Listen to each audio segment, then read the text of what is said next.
There are things happening behind the scenes with the Chargers that you just do not catch by scanning headlines. Dante Jackson has become the kind of find that a locker room appreciates before the rest of the league catches on. Dalvin Tomlinson is arriving to move people in the ugly part of the line. The battle to protect Justin Herbert is already underway, with no ceremony. And Derwin James put one sentence out there that changes the weight of everything. Super Bowl at SoFi. Hit the like button right now because today we are talking like people inside that building can feel this plan coming together. The first thing that jumps out about Gennaro Felicia's pick at NFL.com is exactly the type of player he went searching for. Not the name taking over national debate, not the guy appearing in every social media graphic. It is Dante Jackson, and that tells you how the Chargers are being built from the inside out. Because on paper, plenty of people look at cornerback and only hunt for star power. Inside the building, when the conversation is Sunday, third down, and an opposing quarterback thinking he sees an opening, the question becomes different. Who steals possessions? Who finds the football? Who flips a drive without needing a polished speech? Jackson has been doing that. His career had already shown that instinct. A second-round pick in 2018 out of LSU, 6 years in Carolina, 14 interceptions, 1 returned for a touchdown, 46 passes defended, and 3 fumble recoveries. Then in Pittsburgh, in the trade that sent Dante Jackson to the Panthers, he showed it again with 5 interceptions in 2024, a career high, along with 8 passes defended. So when Joe Hortiz saw this player available on the market, it does not feel like he only saw depth. It feels like he saw the price was wrong. And that is where one detail changes the entire conversation. 2 years, $13 million. For a veteran corner who arrived in Los Angeles in 2025, played every game for the first time since his rookie season, made 15 regular season starts, started the playoff game against the Patriots too, and finished with 4 interceptions and 12 pass breakups, both team highs.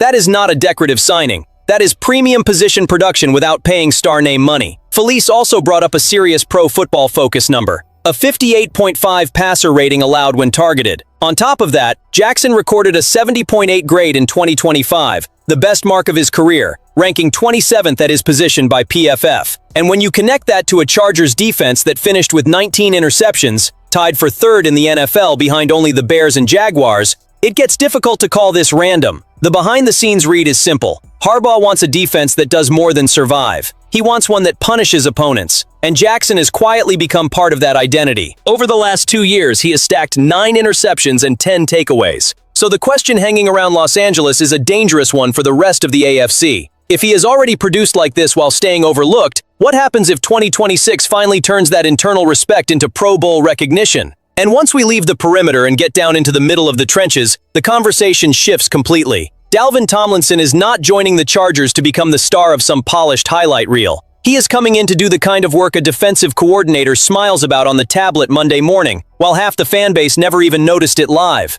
That is the backdrop of this signing. Tomlinson is 31, with a long physical career built around being a run-stopping anchor. Before reaching the NFL, he was a complete athlete in Georgia, playing football and soccer and wrestling in high school. Then he became a 4-star recruit and chose Alabama, where he had to wait, rebuild his body, work back from injury, earn his space piece by piece, and live inside a brutal standard. In 2015, he was part of the national championship team. In 2016, he broke through with 5.5 tackles for loss and 3 sacks. The NFL showed exactly what kind of player he could be. A second-round pick by the Giants in 2017, he spent 4 seasons as a reliable presence in the middle, then Minnesota, then Cleveland, then Arizona in 2025, in a statistically quieter season with 26 tackles, 3 tackles for loss, 1 sack, and 1 pass deflection over 17 games. But the read from a lot of people is that the context around him mattered. And based on the move they made, the Chargers seem to have seen the player before looking only at a cold spreadsheet. The contract also shows real intent, not some random shot in the dark. 1 year, $6.2 million, with $5.69 million guaranteed and a $3 million signing bonus according to SpotTrack. For 2026, he carries a $6.8 million cap hit. That is money attached to a clear role. And that role is exactly what Los Angeles needed. Bring more mass inside next to Tier Tart. Protect a young room. Teach the details. Absorb blockers. And create cleaner Sundays for the linebackers and safeties to attack. There is another layer here that I genuinely love. Harbaugh does not build a team thinking only about explosion. He values players who can handle repetition, contact, December, the playoffs, ugly games, and 13-play drives. Tomlinson might not be the loudest name of the offseason, but he is exactly the type of veteran who keeps a defense from becoming too light when an opponent decides to challenge its dignity straight through the middle. If the Chargers truly want to break out of that cycle of promise and step into serious contention, signings like this matter, because a Super Bowl chase also lives in 2-yard plays, and Tomlinson was brought to Los Angeles to win where the game gets uncomfortable. If there is one room where the behind-the-scenes tension becomes more sensitive, it is the offensive line room. Everybody in Los Angeles knows the heartbeat of this entire operation. Justin Herbert needs to breathe.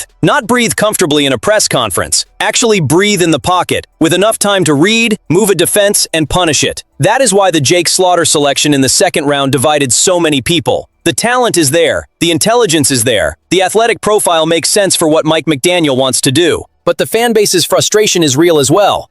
After years of watching the interior line get handled like patchwork, plenty of people wanted a ready-made guard, proven, plugged in immediately between Rashawn Slater, Tyler Biadasz, Cole Strange, and Joe Alt. But Slaughter entered the league as a center, and that is the piece that turns this into a daily evaluation, not a quick conclusion. At OTAs, according to Daniel Popper, Kayode Awosika got the first opportunity at left guard with the first-team group. The lineup featured Slater and Alt at tackle, Biadasz at center, Strange at right guard, and Awosika opening on the left side. Slaughter also received reps there with that group, so it is not as though he is buried. But he did not walk through the door with the seat already reserved. And I know some fans hear that and immediately start putting their hands on their heads. Breathe.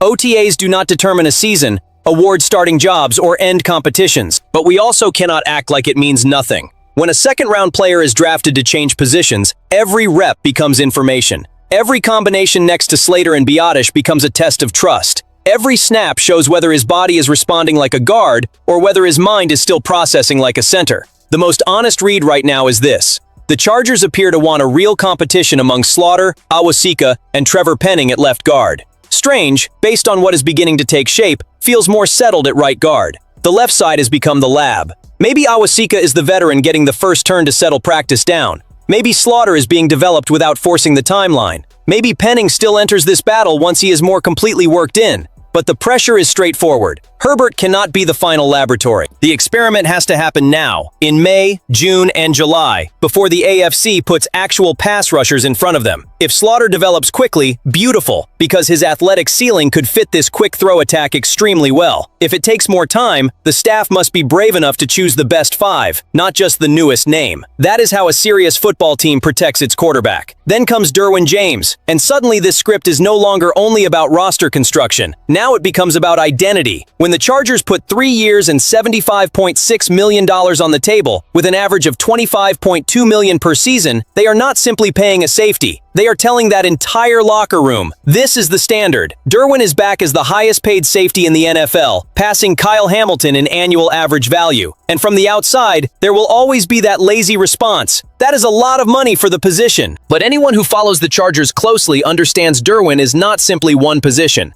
He is slot, box, pressure, coverage, energy, communication, presence. He is the player who changes the temperature of that defense before the football has even been snapped. And his words after the extension poured emotional gasoline over all of it. Derwin said he wants to win a Super Bowl so badly, especially at SoFi this year. Man, you cannot treat that like an ordinary quote. Super Bowl 61 is set for February 14, 2027 at SoFi Stadium, the Chargers' home. The place where this franchise is still chasing its first Lombardi. And the defensive leader, freshly paid like the defensive leader, said that desire out loud. That changes the weight of this deal. Big money always comes with big pressure. Derwin seems comfortable in that space. He was a first-round pick in 2018, has 5 Pro Bowls, has started all 98 NFL games he has played for the Chargers, and owns 684 combined tackles and 19 sacks in his career. In 2025, according to the numbers released by the team, he finished with 94 tackles, 2 sacks, 3 interceptions, and 8 quarterback hits. This is not a contract built on memory. It is built on impact right now. There is another piece behind the curtain. Joe Hortiz is protecting the pillars. You cannot talk about Harbaugh culture and then allow the heart of the defense to drift into uncertainty. Derwin through 2029 sends a message to the young guys, the veterans, and the AFC. Los Angeles is trying to turn continuity into a trophy. So I want to see the Chargers room show up in the comments. Do you think this extension puts even more pressure on 2026 to become that breakthrough year? Or was this simply the move they absolutely had to make to keep Herbert's window alive with an elite defense standing beside him? Deep down, these four stories are telling one story from different angles. Dante Jackson shows the Chargers are finding value while the league sleeps. Dalvin Tomlinson shows Harbaugh wants genuine weight in the middle. Jake Slaughter reminds everybody that protecting Herbert is still the one thing nobody gets to treat casually. And Derwin James turns all of it into major pressure, because when the leader talks about winning a Super Bowl inside SoFi, the ceiling no longer feels like a faraway conversation. This season is starting to feel like the defining test for Los Angeles. If you want to follow every signal coming out of this Chargers backroom, subscribe to the channel and turn on notifications, because this race has already started.